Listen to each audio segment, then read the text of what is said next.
오늘날 교회는 점점 세속화되어 가고 있다고 합니다. 뉴스에서는 끊임없이 목사나 신부들의 추문으로 인해 세상은 더 이상 목사나 신부들을 존경하지 않는 세상이 되었습니다. 이러한 일들로 인해 교회는 더 이상 세상에 큰 영향을 끼치지 못하는 시대가 되었고, 세월이 갈수록 이러한 것들은 더욱더 강화될 것 같습니다. 그리스도인은 더 이상 세상의 빛과 소금으로 세상을 변화시키는 역할을 하지 못하고 있습니다.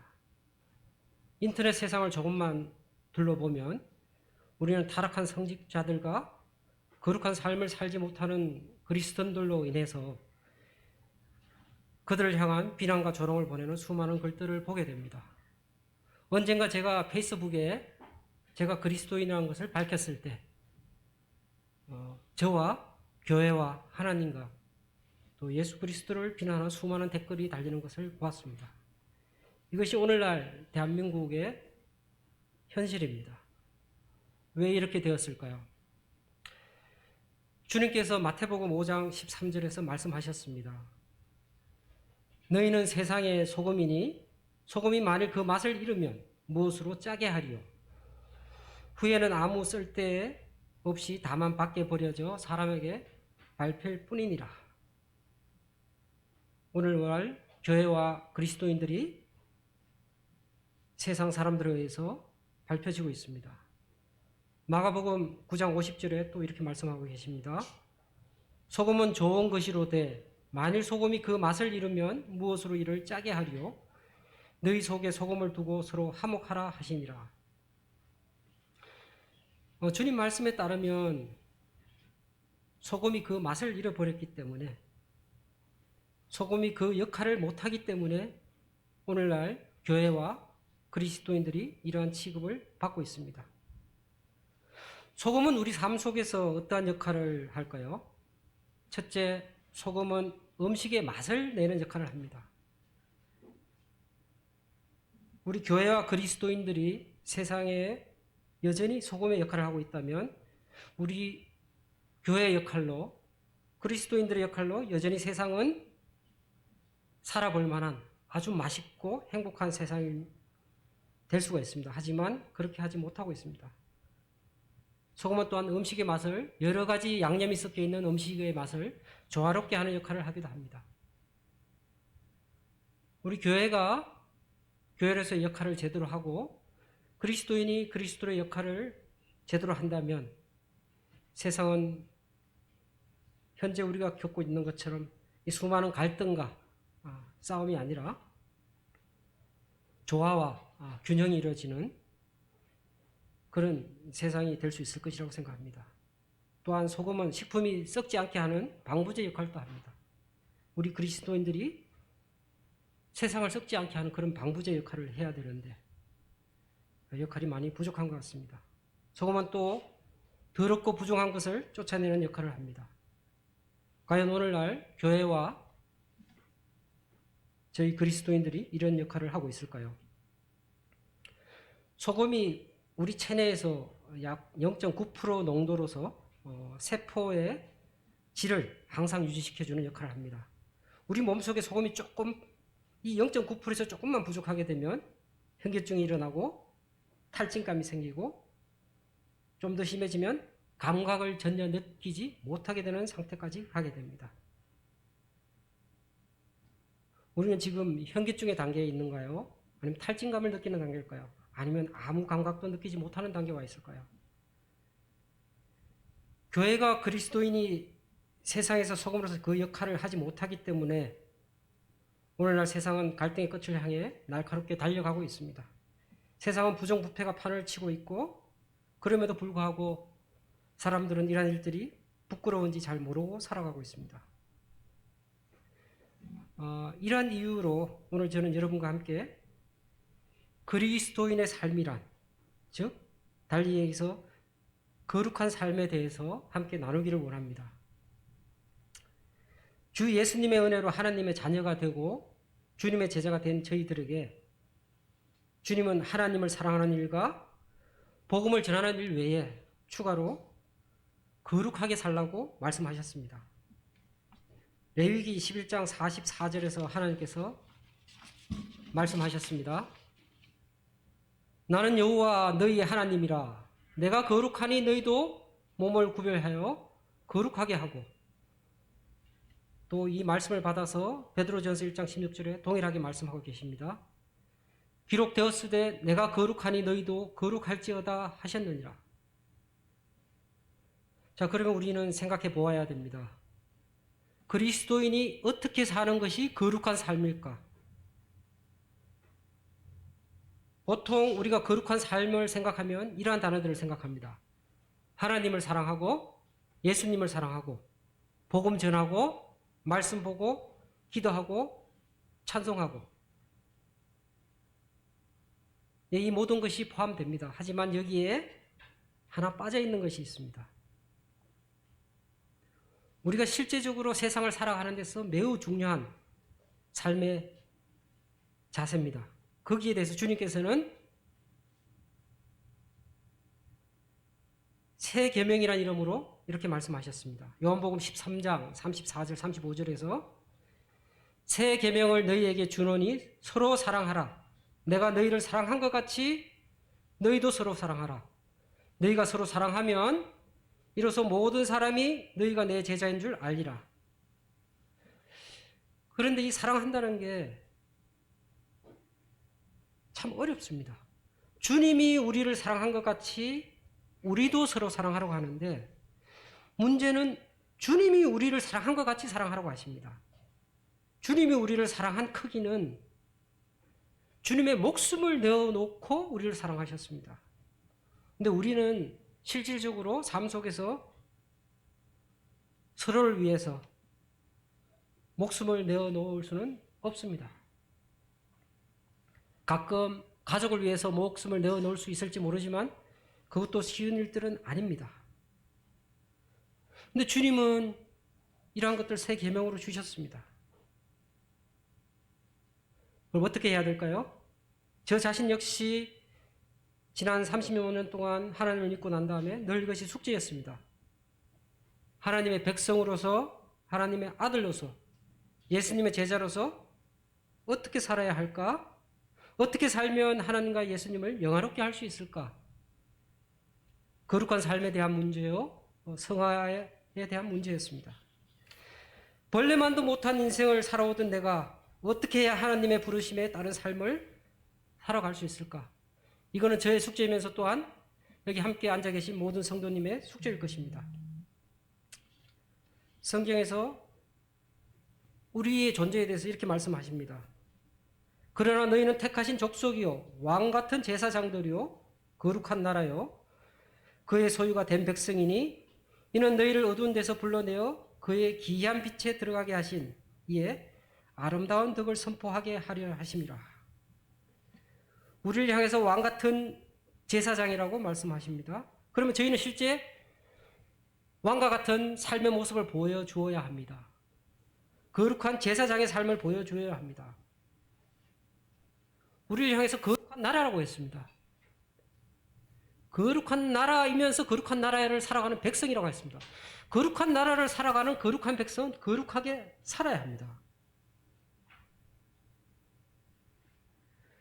어두운 데서 우리를 불러내서 거룩한 나라의 거룩한 백성이 되라고 하셨고, 그러한 구체적인 삶의 모습으로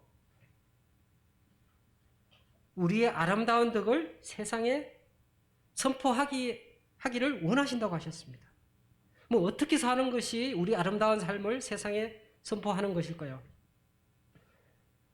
자, 이 부분을 지난 세월 동안 제가 고민하면서 깨달아왔던 한 가정들을 함께 나누도록 하겠습니다. 저는 하나님을 믿기 전에도 그랬고 현재도 그렇고 매우 자유로운 영혼을 가진 사람이었습니다. 여전히 자유로운 영혼을 가지고 있습니다. 물론 하나님 알기 전과는 좀 바뀐 자유로운 영혼이지만, 또한 저는 개인적으로 타인으로부터 간섭받는 것을 매우 싫어하는 사람입니다. 부모님으로부터 간섭받기도 싫어했고 선생님, 어른들, 친구, 직장 동료, 이웃, 그 누구로부터 간섭받는 것을 싫어했습니다. 이러한 저의 모습들이 타인들에게는 매우 건방지고 또 매우 독선적인 모습으로 비춰졌었습니다. 지금도 그러한 모습들이 남아있어서 때로는 어떤 분들은 그런 것을 느낄지 모르겠습니다. 하나님을 알기 전에 어릴 때 제가 가졌던 꿈은 타인과 사회에 피해를 끼치지 않은 범위 내에서 자유롭게 사는 것이었습니다. 중3 어느 날 친구를 통해서 교회로 초대되었습니다. 교회에서 성경과 하나님과 예수님과 구원에 대해서 배우게 되었습니다. 남에게 피해를 끼치지 않으면서 최대한 자유롭게 살고자 하던 저에게 천국과 지옥에 대한 말씀과 우리 죄를 위해 십자가에 못 박혀 돌아가셨다는 주님의 이야기는 제 삶의 목표를 다시 돌아보게 하였습니다. 만약 성경에서 말하는 예수 그리스도에 대한 이야기가 진실이라면 나는 내가 원하는 삶이 아니라 그리스도 예수께서 원하는 삶을 살아야 한다는 것을 알았습니다. 하지만 그것이 진실이 아니라면 내 삶의 목표를 바꿀 필요는 없었습니다. 한 번뿐인 인생, 어떻게 살 것인지, 무엇을 위해 살 것인지, 누구를 위해 살 것인지 알아볼 필요가 있었습니다. 알아보았고 진리를 발견했습니다. 그리고 결단했습니다. 갈라디아서 2장 20절에 이렇게 말씀하십니다. 내가 그리스도와 함께 십자가에 못 박혔나니 그런즉 이제는 내가 산 것이 아니요 오직 내 안에 그리스도께서 사신 것이라. 이제 내가 육체 가운데 사는 것은 나를 사랑하사 나를 위하여 자기 몸을 버리신 하나님의 아들을 믿는 믿음 안에서 사는 것이라. 이제 내가 육체 가운데서 사는 것은 나를 위해서 사는 것이 아니고 나를 사랑하사 자기 몸을 버리신 하나님을 아들을 믿는 그 믿음을 가지고 살아야 되고 그 하나님과 그 예수 그리스도를 위해서 살아야 된다는 말씀이었습니다. 결심은 했는데 하나님의 아들을 믿는 믿음 안에서 사는 것이 어떤 삶인지 구체적으로 어떻게 살아가야 할지 깨닫고 실천하는 것은 쉽지 않았습니다. 성경의 말씀을 공부했습니다. 성경에서는 우리 그리스도인들을 향해서 하나님은 주님은 어떻게 살아가라고 말씀하시는가? 마태복음에 주님께서 우리를 향해서 하신 말씀 중에 우리가 감당할 수 없는 많은 말씀들이 있었습니다. 이 말씀들이 저를 두렵게 하였습니다. 예를 들면 마태복음 5장 22절에 이렇게 얘기합니다. 그러나 나는 너희에게 말한다. 자기 형제나 자매에게 성내는 사람은 누구나 심판을 받는다. 그동안 우리에게 더 이상 심판이 없다고 하셨는데 형제나 자매에게 성을 내면 심판을 받는다고 합니다. 여기 앉아 계신 분 중에 거듭나고 난 다음에 형제나 자매에게 성내지 않으신 분 계십니까? 부모나 자녀에게 성내지 않으신 분 계십니까? 우리가 지킬 수 없는 말씀입니다. 자기 형제나 자매에게 을간이라고 말하는 사람은 누구나 공의회에 불려갈 것이요 또 바보라고 말하는 사람은 지옥불 속에 던져질 것이다. 이 말씀 그대로 보면 저희는 심판을 받아야 되고 지옥불에 던져져야 됩니다. 또 5장 28절에 말씀하십니다. 나는 너에게 이르노니 업력을 품고 여자를 보는 자마다 마음에 이미 간음하였느니라. 그러면 대부분 성인 남성들은 수많은 간음을 하고 살아가는 것이 됩니다. 누구도 여기서 피해갈 수가 없습니다. 29절에 또 말씀하십니다. 만일 내 오른 눈이 너로 실족하게 하거든 빼어버리라. 내 백체 중 하나가 없어지고 온몸이 지옥에 던져지지 않는 것이 유익하며. 그런데 현실적 삶 속에서 우리 눈은 끊임없이 우리 자신을 실족하게 합니다. 또 30절에 만일 내 오른손이 너로 실족하게 하거든 찍어내어 버리라. 이 말씀대로 우리 손을 찍어내야 되면 저에게는 더 이상 남아있을 손이 없습니다.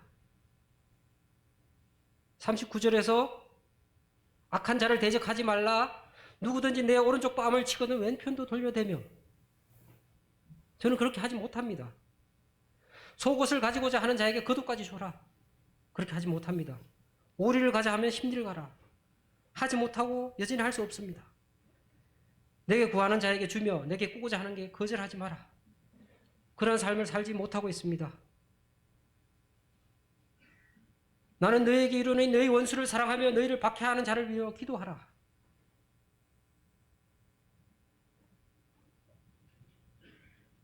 나를 미워하고 박해하는 자를 위해서 기도하는 데까지는 갈 수 있지만 그들을 사랑하는 데까지는 아직 나아가지 못했습니다.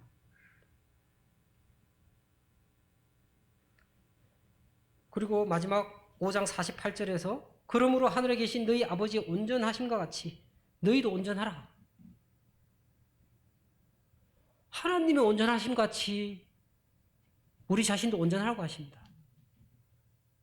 저를 포함해서 여기 앉아있는 그 누가, 이 세상에 그 누가 하나님의 온전하심 같이 온전할 수 있습니까? 도저히 지킬 수도 없고 행할 수도 없는 이 말씀을 주님이 말씀으로 주셨습니다. 처음에 이 말씀을 보고 너무너무 괴로웠습니다. 이 말씀대로 살 수가 없었습니다. 아니 주님은 무슨 사람이 지킬 수도 없는 것을 지키라고 하시는 건지. 그래서 이 말씀이 정녕 어떤 뜻을 가진지 정확히 깨닫기 전까지는 가능하면 이 말씀을 안 보려고 했습니다. 보면 아무 생각 없이 그냥 읽었다는 의미만 남기고 재빨리 넘겼습니다. 그리고 세월이 지나면서 형제 자매들과의 교제 속에서 이 말씀을 주님이 왜 주셨는지 깨닫게 되었습니다. 주님은 스스로 어렵다고 하는 유대인들에게 스스로 이 모든 것들을, 모든 율법을 지킬 수 있다고 하는 유대인들에게 아무도 율법을 통해 의인이 될 수 없다는 것을 깨닫게 하시기 위해서 이 말씀을 주신 거였습니다. 이 말씀은 동일하게 오늘날 우리에게도 적용됩니다. 거듭난 우리들 중 그 누구도 이러한 삶을 살아낼 수는 없는 것입니다. 그럼 어떻게 해야 될까요? 나는 할 수 없지. 인간은 할 수 없지. 그럼 뭐 포기하고 살까? 고민이 되었습니다. 괴로웠습니다. 어떻게 살아야 거룩한 삶을 사는 것일까? 그 가운데 야고보서 말씀을 보게 되었습니다. 야고보서에 많은 말씀들이 있습니다. 야고보서는 첫 줄을 이렇게 얘기하고 있습니다. 야고보서 1장 1절에 보면 하나님과 주 예수 그리스도의 종 야고보는 흩어져 있는 12지파에 문안하노라. 명확하게 야고보가 유대인들 중에서 거듭난 12지파 성도들에게 이 말씀을 목표로 해서 전하고 있습니다. 거기에 있는 말씀들 중에 몇 가지만 읽어보겠습니다. 내 형제들아 너희가 여러 가지 시험을 당하거든 온전히 기쁘게 여기라. 너희 중에 누구든지 지혜가 부족하거든 모든 사람에게 후히 주시고 꾸짖지 아니하시는 하나님께 구하라. 그리하면 주시리라.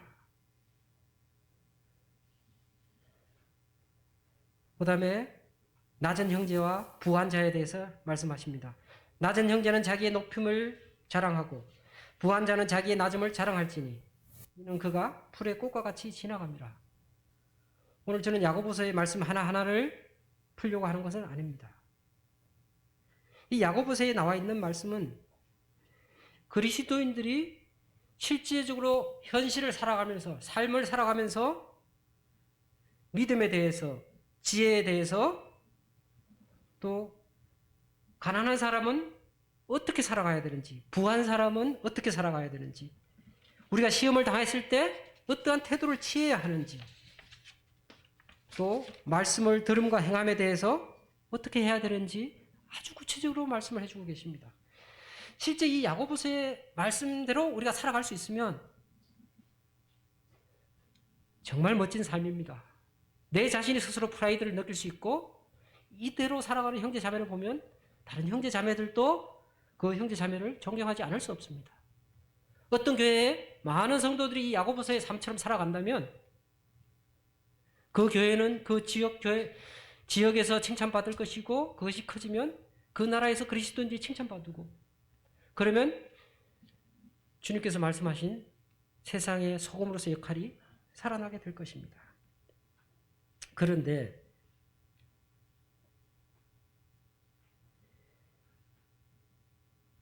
이 야고보서에서 굉장히 충격적인 말씀을 주십니다. 행함이 없는 믿음은 죽은 믿음이다. 이 말씀을 글자 그대로 보면 여기 있는 말씀들을 행하지 않으면 우린 죽은 믿음이구나. 응? 죽은 믿음? 죽은 믿음이면 행함이 거듭났다고 하면서 행함이 없는 사람들은 죽은 믿음? 그럼 이 사람들은 구원받지 않은 것인가? 또다시 고민이 되었습니다. 우리가 야고보서의 삶을 목표로 두고 이러한 삶을 살기 노력할 수는 있지만 완벽하게 이러한 삶을 살아낼 수는 없습니다. 그런데 왜 야고보는 이러한 얘기를 하고 있지? 특별히 유대 12지파 사람들 중에 그리스도인들에게 그 이유는 유대인들이 예수 그리스도를 알기 전까지 살아왔던 삶의 특징을 하고 있습니다. 그들은 지금까지 하나님을 알기 전, 예수 그리스도를 알기 전에 외식하는 모습으로 살아갔습니다. 그들은 겉으로만 고상한 척하고 겉으로만 어려운 삶을 사는 척하면서 실제 그 삶 속에서 살아가지 못했습니다.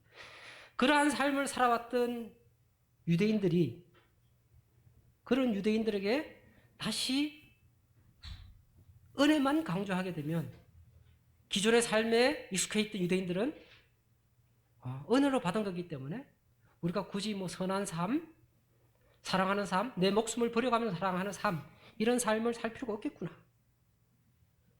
그런 것들에 대한 경고의 말씀으로 이 말씀을 주신 것입니다. 아까 제가 잠깐 말씀드렸지만 우리가 야고보서의 이 성도의 삶을 주님이 반드시 하라고 한 숙제로 이 야고보서의 삶을 바라보면 이것은 우리에게 짐이 되고 무게가 되어서 너무너무 우리에게 괴로운 말씀이 됩니다. 하지만 반대로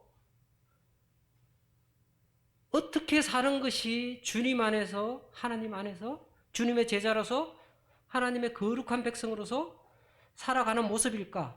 거기에 대한 답안지로서 하나하나의 삶 속에서 구체적인 삶의 모습으로서 답안지로서 바라본다면 이 야고보서의 말씀은 너무너무 소중한 말씀입니다.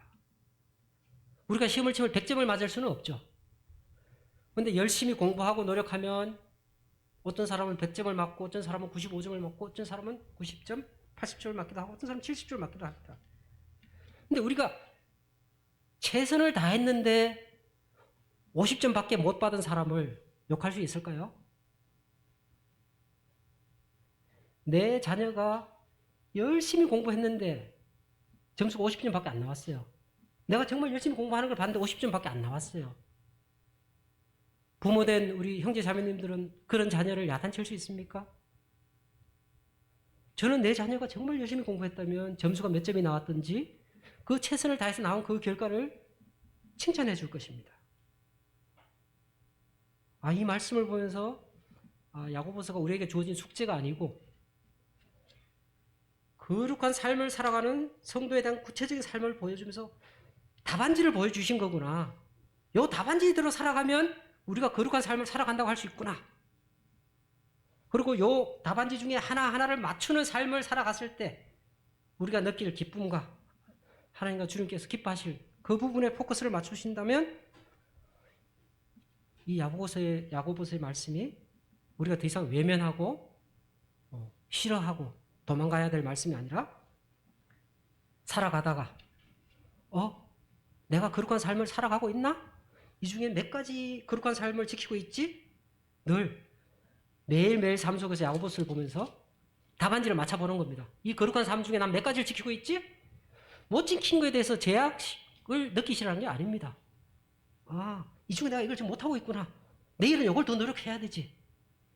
여기에 포커스 맞춰서 야고보서를 볼 필요가 있다는 것을 깨닫게 되었습니다.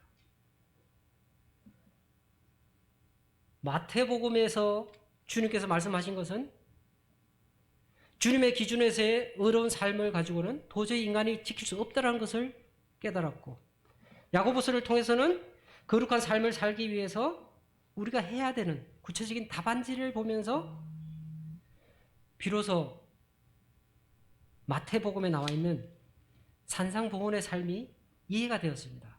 저는 처음에 산상보훈의 삶이 이 8개의 복을 가진 사람들이 각각의 삶이라고 생각했습니다. 어떤 사람은 1번의 모습, 어떤 사람은 2번의 모습.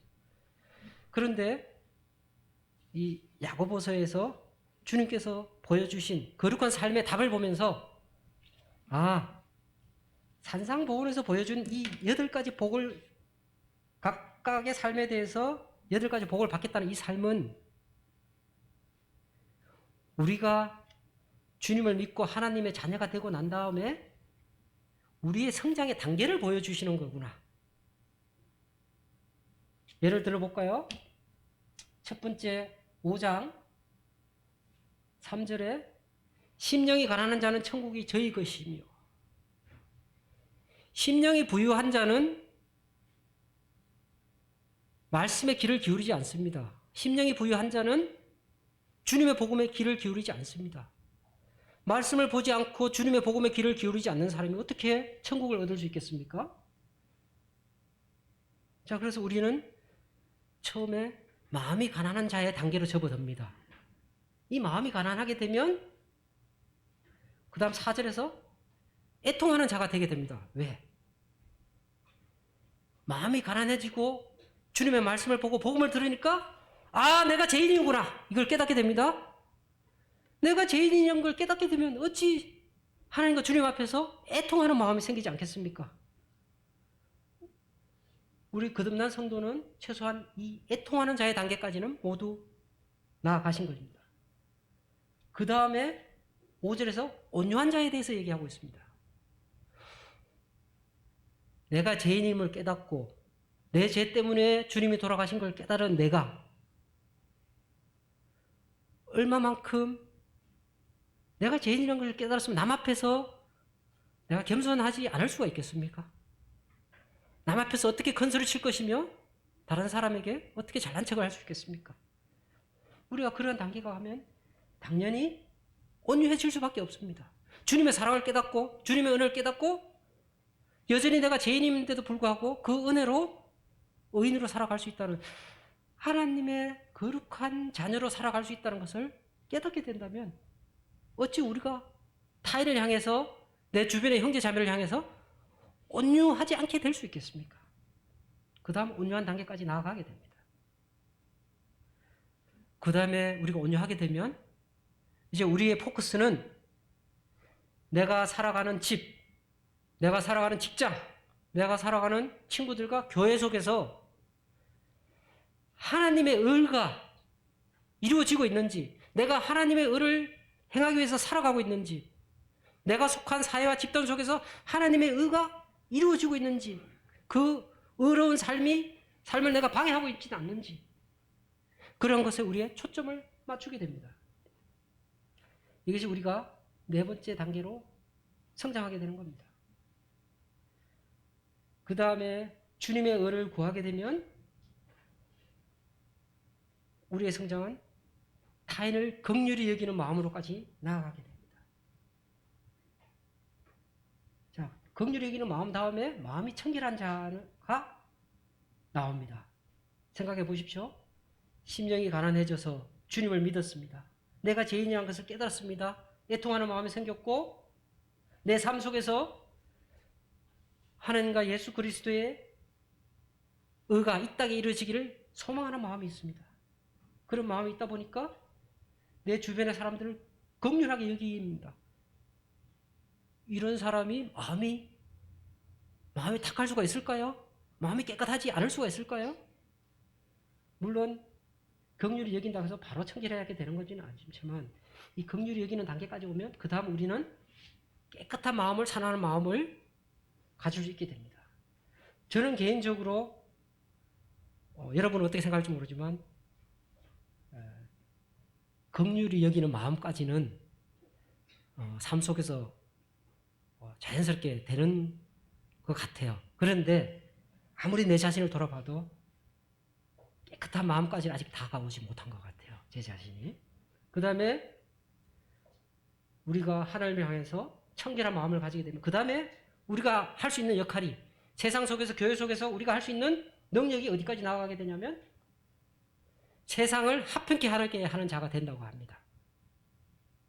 그 다음에 이 합평케 하는 자가 자를 넘어서면 그 다음에 우리는 기꺼이 하나님의 의를 위해서 주의 복음을 위해서 그게 이 땅에 하나님 나라가 이루어지게 하기 위해서 기쁘게 핍박을 받는 단계까지 나아갈 수 있다고 합니다. 우리의 삶이. 개인적으로 목숨을 무릅쓰고 해외에 선교 나가 계신 형제님들은 기꺼이 이 마음에까지 나아간 것 같습니다. 형제 자매님들은. 어쨌든 우리가 먼저 합평케 하는 자가 되어야 그 다음에 핍박받을 마음의 준비가 된다고 말씀해 주십니다. 그 다음에 이 모든 핍박을 우리가 기꺼이 견디는 단계까지 나아가면 마지막 우리가 주님 나라에서 12절 기뻐하고 즐거워하라 하늘에서 너희의 상이 큼이라 너희 전에 있던 선지자들을 이까지 핍박하였나이다. 이 팔복이 주님을 믿고 난 다음에 거듭나고 난 다음에 주님 안에서 우리의 성화의 단계, 삶의 성장의 단계로 바라보니까 이제는 매일매일 이 팔복을 기도하게 됐습니다. 한꺼번에 이 모든 걸 건너뛰게 해달라고 기도를 못하고요. 내 마음이 지금 저는 매일 내 마음이 청결하게 되기를 위해서 기도하고 있습니다. 청결한 삶을 살기 위해서 내 삶을 돌아보고 있습니다. 사랑하는 형제 자매 여러분, 저는 아직 산상복원의 삶을 모두 살아내고 있지는 못합니다. 그리고 내 인생의 종점까지 이 팔복을 가능케 하는 우리 삶의 능력 중에서 얼마만큼 산상복원의 삶을 살아낼 수 있을지 알 수가 없습니다. 다만 한 가지 확신할 수 있는 것은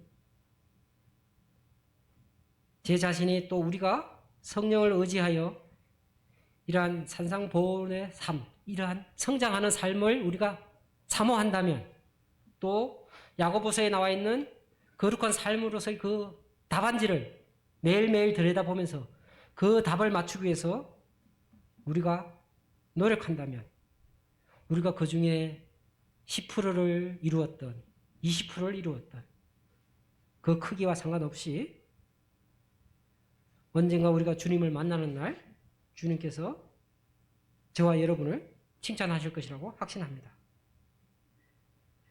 제가 깨달은 이 산상복원의 삶이 여러분도 동일하게 이 산상복원의 삶을 사모하고 야고보서의 삶을 사모하기를 기도합니다. 다시 한번 말씀드리지만 야고보서의 삶을 숙제로 받아들이지 마십시오. 이 야고보서의 삶을 살아내지 못하면 큰일 날 것처럼 생각하지 마십시오.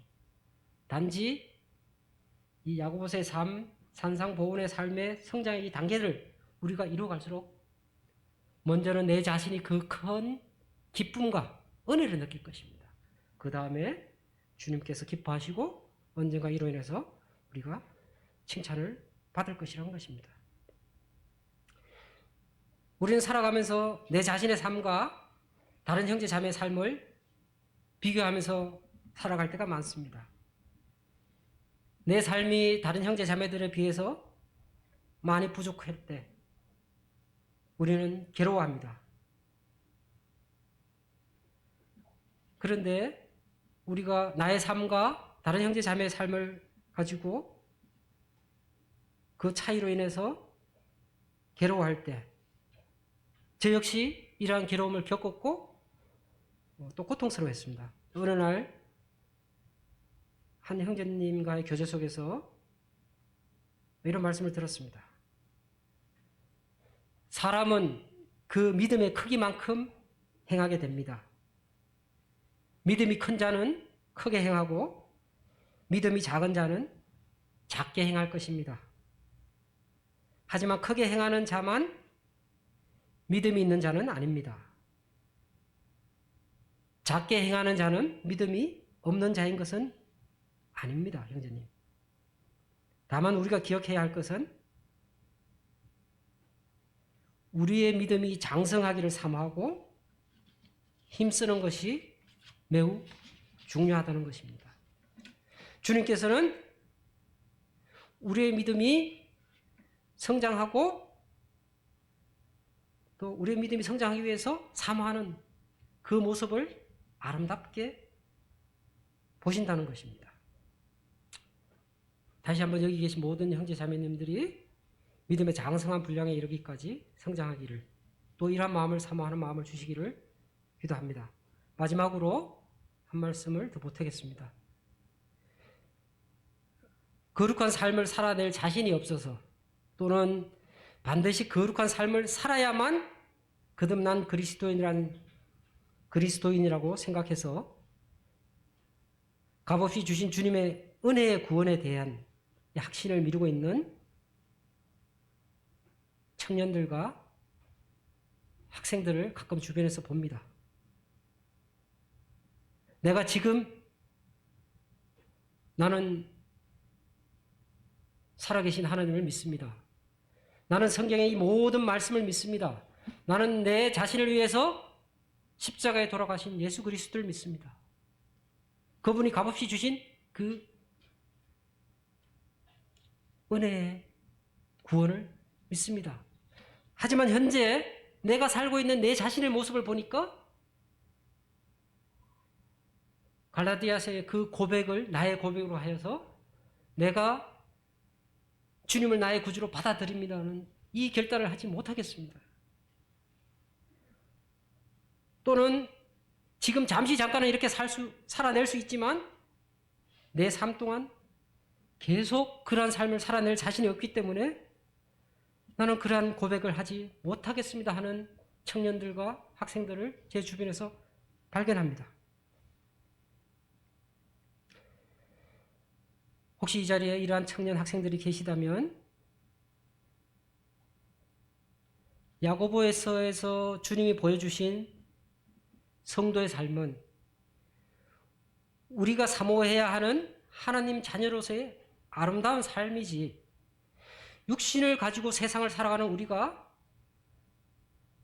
이 야고보서의 삶처럼 100% 살아가지 못한다고 해서 우리의 구원이 가짜가 되지는 않는다는 것을 반드시 깨닫기를 말씀드립니다. 아직도 이러한 고민 때문에 결단하지 못하는 우리 청년 학생들이 계시다면 지금까지 미루어놓던 나의 결단을 다시 한번 고민해 보시고, 우리가 거룩한 삶을 살아가는 것은 나의 힘으로 되는 것이 아니고 우리를 구원하여 주시고 우리 삶 속에 들어와서 함께하고 살아가게 하시는 그 성령을 힘입어서 될 수 있다는 것을 깨닫기를 바랍니다. 그리고 주님께서는 우리가 그것을 100% 살아내기를 원하시는 게 아니라 그 삶을 사모하고 그 삶을 추구하기를 원하시고 그 모습을 아름답다고 칭찬하시는 그 주님을 깨달으시고 결단하시기를 부탁드립니다. 네, 이상 말씀을 마치겠습니다. 감사합니다.